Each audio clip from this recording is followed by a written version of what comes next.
नमस्कार, प्रभा साक्षी पॉडकास्ट में आप सभी का स्वागत है। आज के इस पॉडकास्ट में बात करेंगे कि untold history of women reservation bill, Sarojini Naidu की चिट्ठी, आडवाणी के हाथों से छीन फाड़ दी बिल की कॉपी, अपने एक और वादे को पूरा करने जा रही है बीजेपी। तो आइए सुनते हैं आज के इस पॉडकास्ट को। लेकिन उससे पहले अगर आपने हमारे चैनल को सब्सक्राइब नहीं किया है तो जरूर कर लें, ताकि आप रोज ऐसे ही इंटरेस्टिंग और जानकारीपूर्ण पॉडकास्ट सुन सकें। फरवरी 2023 में उत्तर प्रदेश के एक गाँव में बेटी से छेड़छाड़ का विरोध करने पर घर में घुसकर पिता की पिटाई कर दी गई। अक्टूबर 2022 में पश्चिम बंगाल के मालदा में एक विधवा महिला पर चरित्रहीन का आरोप लगाने के बाद उसके बाल मुंडवाकर उसकी ललाट पर ब्लेड से 420 लिख दिया गया।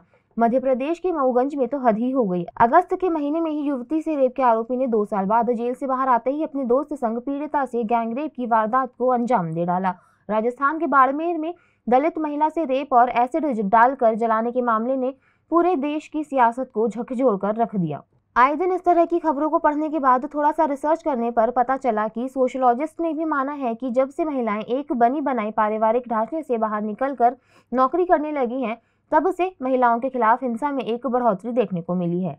अब सवाल ये है कि महिलाओं के साथ ऐसा क्यों होता है। ऐसा इसलिए है कि समाज में हम आमतौर पर जरूरी बातों को चर्चा में लाने से कतराते हैं। समाज को जेंडर इशू, उसकी व्यथा और उसकी वजह से कोई खास फर्क नहीं पड़ता। ऐसे में कानूनी प्रक्रिया पर नजर डालें तो तमाम चीजों में महिलाओं का प्रतिनिधित्व नहीं है। इन तमाम चीजों में कानून बनाने और उन्हें लागू करवाने की शक्ति मिसिंग है। इसकी वजह से ही देश में लॉ एंड ऑर्डर बनाने की जो सर्वोच्च संस्था है यानी संसद, उसमें औरतों की हिस्सेदारी बहुत ही कम है। अगर हिंदुस्तान की महिलाओं को शक्तिशाली होना है, अपने अधिकारों के मुताबिक खुलकर जीना है, अत्याचार शोषण मुक्त समाज गढ़ना है, तो भारतीय संसद में महिलाओं का समान प्रतिनिधित्व सबसे ज्यादा जरूरी है। इसी जरूरत को नजर में रखते हुए महिला रिजर्वेशन बिल की संसद में पास होने की अटकलें लगाई जा रही हैं। ऐसे में आपको बताते हैं कि ये महिला आरक्षण विधेयक आखिर है क्या, जिसकी चर्चा तो साल 1931 में ही शुरू हो गई थी, लेकिन फिर भी आजादी के 7 दशक बाद भी सभी सरकारों के प्रयास फेल साबित हुए। अब इसको लेकर चर्चा क्यों तेज हो गई है, इसके पास होने से क्या बदलेगा। सरोजिनी नायडू की 92 साल पुरानी चिट्ठी। साल 1931 की बात है। भारत में आजादी का आंदोलन अपने चरम पर था। स्वाधीनता के लिए लड़ी जाने वाली इस लड़ाई में पुरुष ही नहीं, महिलाएं भी जोर शोर से हिस्सा ले रही थी। इसके साथ ही ये भावना भी प्रबल हो रही थी कि राजनीतिक क्षेत्र में भी महिलाएं पुरुषों से किसी भी मायने में कम या पीछे नहीं है। सरोजिनी नायडू ने ब्रिटिश प्रधानमंत्री को पत्र लिखकर महिलाओं के राजनीतिक अधिकार को लेकर बात की थी। उनके मुताबिक महिलाओं को मनोनीत करके किसी पद पर बैठाना एक किस्म का अपमान है। वो चाहती थी कि महिलाएं मनोनीत न हो बल्कि चुनी जाएं। 1947 में प्रसिद्ध स्वतंत्रता सेनानी रेणुका रे ने कहा था कि हम हमेशा मानते थे कि जब अपने देश की आज़ादी के लिए संघर्ष करने वाले पुरुष सत्ता में आएंगे तो महिलाओं के अधिकारों और स्वतंत्रता की भी गारंटी होगी। इसी से पता चलता है कि महिला आरक्षण का मुद्दा कितना पुराना है। महिला आरक्षण बिल कई बार लोकसभा में पेश भी किया जा चुका है, लेकिन आम सहमति कभी नहीं बन पाई। साल 2010 में महिला आरक्षण विधेयक राज्यसभा से पास भी हो गया, लेकिन बात आगे नहीं बढ़ सकी। इससे पहले विधेयक 1998, 1999, 2002 और 2003 में बार बार संसद से पारित कराने के प्रयास हुए थे। पहली बार कब आया था बिल? साल 1975 में जब इंदिरा गांधी प्रधानमंत्री थी, तब ड्वीड इक्वालिटी नाम की एक रिपोर्ट आई थी, जिसमें हर क्षेत्र में महिलाओं की स्थिति के अलावा उनके आरक्षण की बात थी। महिला आरक्षण विधेयक पहली बार 1996 में देवगौड़ा सरकार द्वारा पेश किया गया था। लोकसभा में विधेयक के अनुमोदन में विफल होने के बाद इसे गीता मुखर्जी की अध्यक्षता वाली एक संयुक्त संसदीय समिति के पास भेजा गया, जिसने दिसंबर 1996 में अपनी रिपोर्ट पेश की। हालांकि लोकसभा के सत्र समाप्त होने की वजह से विधेयक को फिर से प्रस्तुत करना पड़ा। प्रधानमंत्री वाजपेयी की एनडीए सरकार ने 1998 में 12वीं लोकसभा में बिल को फिर से पेश किया। फिर भी यह समर्थन पाने में विफल रहा और लैप्स हो गया। 1999 में एनडीए सरकार ने 13वीं लोकसभा में इसे फिर से पेश किया। इसके बाद विधेयक 2003 में संसद में 2 बार पेश किया गया था। 2004 में यूपीए सरकार ने इसे सामान्य न्यूनतम कार्यक्रम में शामिल किया था, जिसमें कहा गया था कि यूपीए सरकार विधानसभाओं में महिलाओं के लिए 1/3 आरक्षण के लिए कानून लाने का नेतृत्व करेगी। पंचायत और निकाय चुनावों में महिलाओं को मिलता है आरक्षण। महिलाओं के लिए राष्ट्रीय परिप्रेक्ष्य योजना ने 1988 में सिफारिश की कि महिलाओं को पंचायत से लेकर संसद स्तर तक आरक्षण प्रदान किया जाना चाहिए। इन सिफारिशों ने संविधान में 73वें और 74वें संशोधन के ऐतिहासिक अधिनियम का मार्ग प्रशस्त किया, जो सभी राज्य सरकारों को पंचायती राज संस्थानों में महिलाओं के लिए 1/3 सीटें और सभी स्तरों पर अध्यक्ष के कार्यालयों में 1/3 सीटें आरक्षित करने का आदेश देता है। क्रमशः पंचायती राज संस्थानों और शहरी स्थानीय निकायों में इन सीटों में से 1/3 सीटें अनुसूचित जाति और अनुसूचित जनजाति की महिलाओं के लिए आरक्षित हैं। महाराष्ट्र, आंध्र प्रदेश, बिहार, छत्तीसगढ़, झारखंड और केरल जैसे कई राज्यों ने स्थानीय निकायों में महिलाओं के लिए 50% आरक्षण सुनिश्चित करने के लिए कानूनी प्रावधान किए हैं। महिला आरक्षण विधेयक क्या है? स्थानीय निकायों के बाद अगला कदम संसद में आरक्षण सुनिश्चित करना था, लेकिन यह एक कठिन लड़ाई रही है। महिला आरक्षण विधेयक में महिलाओं के लिए लोकसभा और राज्य विधानसभाओं में 33% सीट आरक्षित करने का प्रस्ताव है। इसे पहली बार देवगौड़ा के नेतृत्व वाली संयुक्त मोर्चा सरकार द्वारा सितंबर 1996 में 81वें संशोधन विधेयक के रूप में लोकसभा में पेश किया गया था। विधेयक सदन की मंजूरी पाने में विफल रहा और इसे एक संयुक्त संसदीय समिति को भेजा गया, जिसने दिसंबर 1996 में लोकसभा को अपनी रिपोर्ट सौंपी। लेकिन लोकसभा के विघटन के साथ विधेयक समाप्त हो गया। 1998 में अटल बिहारी वाजपेयी के नेतृत्व वाली राष्ट्रीय जनतांत्रिक गठबंधन यानी एनडीए सरकार ने 12वीं लोकसभा में विधेयक को फिर से पेश किया। कानून मंत्री एम थम्बीदुरई द्वारा इसे पेश करने के बाद एक राज्य सांसद सदन में वेल में चले गए और उन्होंने विधेयक को पकड़ लिया और उसके टुकड़े टुकड़े कर दिए। विधेयक का समर्थन नहीं मिला और फिर से वह निरस्त हो गया।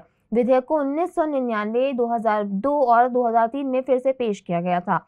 हालांकि कांग्रेस, भाजपा और वामपंथी दलों के भीतर इसका समर्थन था, लेकिन विधेयक बहुमत वोट प्राप्त करने में विफल रहा। 2008 में मनमोहन सिंह के नेतृत्व वाली संयुक्त प्रगतिशील गठबंधन सरकार ने विधेयक को राज्यसभा में पेश किया और 9 मार्च 2010 को इसे 186 वोटों के साथ पारित कर दिया गया। हालांकि विधेयक को लोकसभा में विचार के लिए कभी नहीं रखा गया और यह समाप्त हो गया।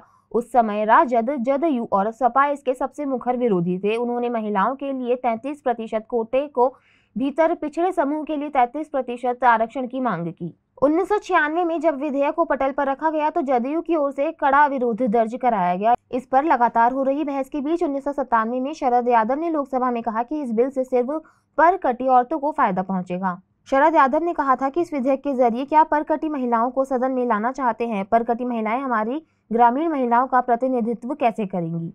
आडवाणी के हाथों से छीन फाड़ दी बिल की कॉपी। साल 1998 में राजद के जहानाबाद सीट से सांसद सुरेंद्र यादव लोकसभा अध्यक्ष जीएमसी बालयोगी की सीट पर पहुंच गए। उन्होंने सदन में तत्कालीन उप प्रधानमंत्री लालकृष्ण आडवाणी के हाथों से महिला आरक्षण बिल की कॉपी लेकर फाड़ दी थी। इस बिल का सबसे अधिक विरोध शरद यादव के साथ साथ लालू और मुलायम ने किया था। मुलायम ने कहा था कि मुस्लिमों और दलितों के लिए आरक्षण होना चाहिए। उधर लालू का कहना था कि कांग्रेस किसी की नहीं सुनना चाहती। विधेयक के पक्ष में क्या तर्क है? विधेयक के समर्थकों का तर्क है कि महिलाओं की स्थिति को बेहतर बनाने के लिए सकारात्मक कार्रवाई अनिवार्य है, क्योंकि राजनीतिक दल स्वाभाविक रूप से पितृसत्तात्मक हैं। दूसरा, राष्ट्रीय आंदोलन के नेताओं की आशाओं के बावजूद संसद में महिलाओं का प्रतिनिधित्व अभी भी कम है। समर्थकों का मानना है कि आरक्षण यह सुनिश्चित करेगा कि महिलाएं उन मुद्दों के लिए लड़ने के लिए संसद में एक मजबूत लॉबी बनाएंगी जिन्हें अक्सर नजरअंदाज कर दिया जाता है। अब इस बात के सबूत हैं कि पंचायत नेताओं के रूप में महिलाओं ने सामाजिक मिथकों को तोड़ा है, पुरुषों की तुलना में अधिक सुलभ हैं, शराब की पकड़ को नियंत्रित किया है, पीने के पानी जैसी सार्वजनिक वस्तुओं में पर्याप्त निवेश किया है, अन्य महिलाओं को खुद को बेहतर ढंग से व्यक्त करने में मदद की है, भ्रष्टाचार कम किया है, पोषण परिणामों को प्राथमिकता दी है और जमीनी स्तर पर विकास के एजेंडे को बदल दिया है। एस्थर डुफ्लो, राघव चट्टोपाध्याय और अन्य ने पाया कि पश्चिम बंगाल और राजस्थान जैसे राज्यों में जबकि महिला नेता अक्सर अपने पति या पिता की रबर स्टैंप होती थी, वे उन वस्तुओं में निवेश करने की अधिक संभावना रखती थी जो महिलाओं के हितों के लिए महत्वपूर्ण थी। आज भारत में महिलाओं के खिलाफ अपराधों का प्रतिशत उच्च है। कार्यबल में महिलाओं की कम भागीदारी, कम पोषण स्तर और विषम लिंग अनुपात है। यह तर्क दिया जाता है कि इन सभी चुनौतियों से निपटने के लिए हमें निर्णय लेने में अधिक महिलाओं की आवश्यकता है। विधेयक के विरोध में क्या तर्क है? प्रोफेसर निवेदिता मेनन लिखती हैं कि महिलाओं के लिए आरक्षण के विरोधियों का तर्क है कि यह विचार संविधान में निहित समानता के सिद्धांत के विपरीत है। उनका कहना है कि आरक्षण होने पर महिलाएं योग्यता के आधार पर प्रतिस्पर्धा नहीं कर पाएंगी, जिससे समाज में उनका दर्जा कम हो सकता है। दूसरा, महिलाएं मान लीजिए एक जाति समूह से भिन्न हैं, जिसका अर्थ है कि वे एक समरूप समुदाय नहीं है। इसलिए जाति आधारित आरक्षण के लिए जो तर्क दिए जाते हैं वे महिलाओं के लिए नहीं दिए जा सकते। तीसरा, महिलाओं के हितों को अन्य सामाजिक, आर्थिक और राजनीतिक स्तरों से अलग नहीं किया जा सकता। चौथा, कुछ लोगों का तर्क है कि संसद में सीटों का आरक्षण मतदाताओं की पसंद को महिला उम्मीदवारों तक सीमित कर देगा।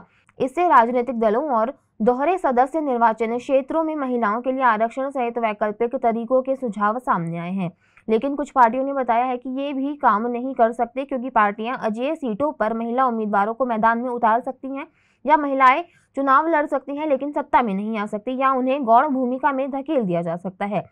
पांचवा, चूंकि पुरुषों के पास प्राथमिक शक्ति के साथ साथ राजनीति में प्रमुख पद भी हैं, इसलिए कुछ लोगों ने यह भी तर्क दिया है कि महिलाओं को राजनीति में लाने से आदर्श परिवार नष्ट हो सकता है। संसद में कितनी महिलाएं हैं? भारतीय संसद में केवल 14% सदस्य महिलाएं हैं, जो अब तक सबसे अधिक है। अंतर संसदीय संघ के अनुसार भारत के निचले सदन में महिलाओं का प्रतिशत नेपाल, पाकिस्तान, श्रीलंका और बांग्लादेश जैसे पड़ोसियों की तुलना में कम है, जो एक निराशाजनक रिकॉर्ड है। आज के लिए इतना ही। अगले पॉडकास्ट में किसी और मुद्दे पर देंगे आपको विस्तृत जानकारी। तब तक के लिए जुड़े रहें प्रभा साक्षी के साथ।